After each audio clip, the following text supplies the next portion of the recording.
Bismillahirrahmanirrahim. Assalamualaikum warahmatullahi wabarakatuh. Alhamdulillah wassalatu wassalamu ala Rasulillah wa ala alihi washabihi wa man walah. Asyhadu an la ilaha illallah wahdahu la syarikalah wa asyhadu anna Muhammadan abduhu wa rasuluh. Allahumma sholli ala Muhammad wa ali Muhammad kama sholaita ala Ibrahim wa ala Ibrahim innaka Hamidum Majid. Allahumma barik ala Muhammad wa ali Muhammad kama barakta ala Ibrahim wa ala Ibrahim innaka Hamidum Majid. Raditu billahi robba wa bil islami dina wa bi Muhammadin sallallahu alaihi wasallam nabiyya. Rabbi jidni ilman, Rabbi jidni ilman, Rabbi jidni ilman. Allahumma a'ini a'la zikrika wa syukrika wa husni ibadatik. Ya muqallibal qulub saddid qulbi ala dinik. Amma ba'du. A'udzu billahi minasyaitonir rajim. Bismillahirrahmanirrahim. Wal 'ashr. Innal insana lafi khusr. Illal ladzina amanu wa aminus sholihati wa tawasaw bil haqq wa tawasaw bil sabr. Sebelum saya memulai membacakan buku Panduan Puasa Ramadan di bawah naungan Al-Quran dan As-Sunnah karangan Ustadz Zulkarnain M. Sunusi, terlebih dahulu saya mau disclaimer bahwa saya bukanlah seorang ustadz, tapi hanya seorang penuntut ilmu yang berharap kepada Allah untuk mendapatkan hidayah ilmu. Maka dari itu, dengan dalil tersebut di atas yang saya sampaikan dari surat Wal-Arsy, saya mencoba menerapkannya mulai dari belajar, terus mengamalkannya, mendakwahkannya, dan bersabar. Semoga ikhtiar saya ini bisa menjadi pahala bagi diri saya sendiri maupun pahala bagi orang-orang yang mendengarkannya dan bisa mendapat tambahan ilmu dan referensi ilmu syar'i. Definisi puasa secara etimologi atau bahasa, makna puasa adalah menahan.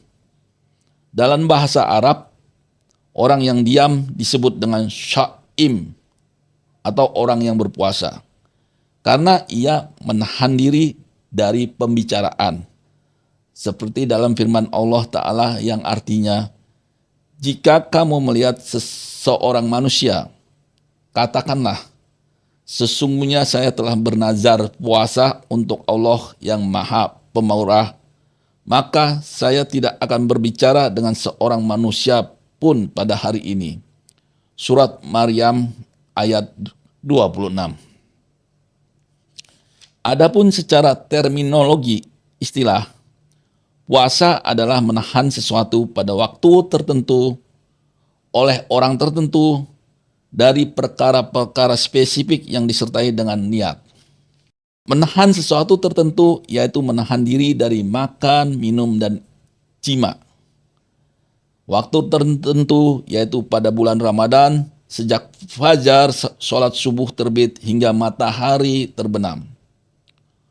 Orang tertentu yaitu dilakukan oleh seorang muslim yang berakal, balik dan mampu kecuali perempuan yang sedang berhalangan haid dan nifas. Perkara-perkara spesifik yaitu pembatal-pembatal puasa dan hal-hal yang makruh dilakukan saat puasa. Insya Allah kandungan terperinci dari definisi di atas akan tampak jelas pada pembahasan-pembahasan yang akan datang.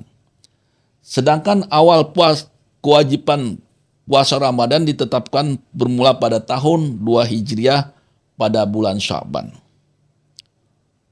Orang-orang yang wajib berpuasa yaitu satu, seorang muslim, karena puasa tidaklah diterima dari orang yang kafir. Berakal, puasa tidaklah diterima dari orang yang kesurupan dan orang gila. Balik, anak kecil yang belum balik tidaklah wajib melaksanakan puasa, walaupun orang tua diperintah untuk membiasakan anak-anaknya agar berpuasa sebelum ia balik.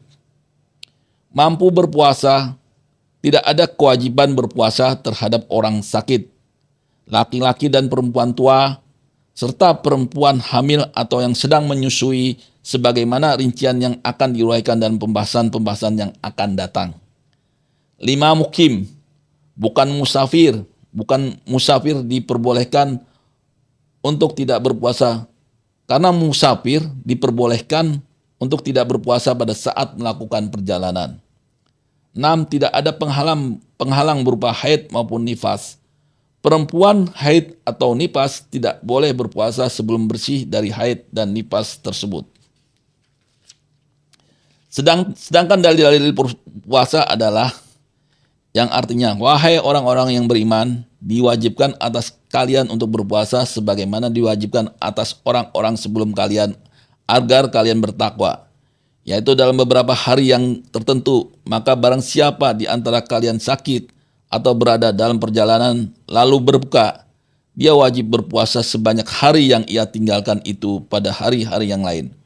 Wajib bagi orang-orang yang berat menjalankannya, jika mereka tidak berpuasa, membayar fidyah, yaitu memberi makan seorang miskin. Barang siapa yang mengerjakan kebajikan dengan kerelaan hati, itulah yang lebih baik baginya. Berpuasa lebih baik bagi kalian jika kalian mengetahui. Beberapa hari yang ditentukan itu ialah bulan Ramadan, bulan yang di dalamnya diturunkan permulaan Al-Quran sebagai petunjuk bagi manusia. Penjelasan-penjelasan mengenai petunjuk itu dan pembeda antara yang hak dan yang batil. Oleh karena itu, barang siapa di antara kalian hadir di negeri tempat tinggalnya di bulan itu, hendaklah ia berpuasa pada bulan itu.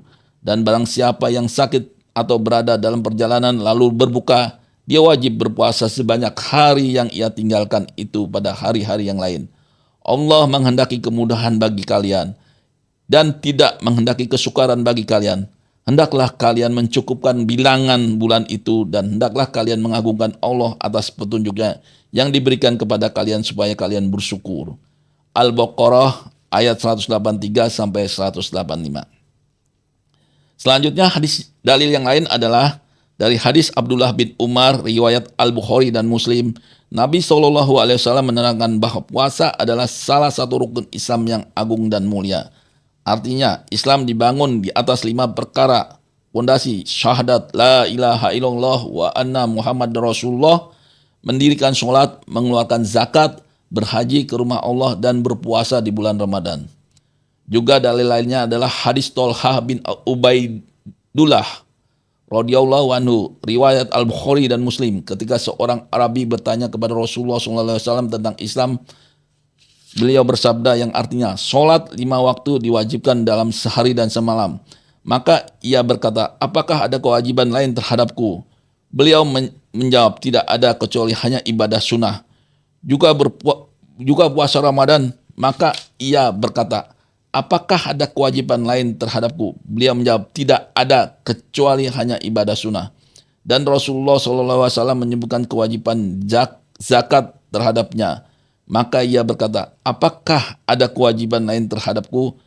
Beliau menjawab, tidak ada kecuali hanya ibadah sunnah. Kemudian seorang tersebut pergi seraya berkata, demi Allah, saya tidak akan menambah di atas hal ini dan tidak akan mengulanginya. Maka Rasulullah SAW bersabda, ia telah beruntung apabila jujur. Dan masih banyak lagi hadis-hadis yang lainnya yang bisa kita dapatkan di buku-buku yang membahas terkait puasa. Demikian ya yang dapat kami sampaikan. Semoga bisa bermanfaat untuk kita semua dan semoga bisa menambah ilmu bagi kita semua untuk dapat menjalankan ibadah dengan baik dan dengan baik. Demikian yang dapat kami sampaikan. Semoga dapat bermanfaat bagi kita semua yang mendengarkannya dan menjadi tambahan ilmu dan referensi untuk kita dalam menjalankan ibadah puasa yang akan datang. Subhanakallahumma bihamdik, asyhadu an la ilaha illa anta, astaghfiruka wa atubu ilaik. Waalaikumsalam warahmatullahi wabarakatuh.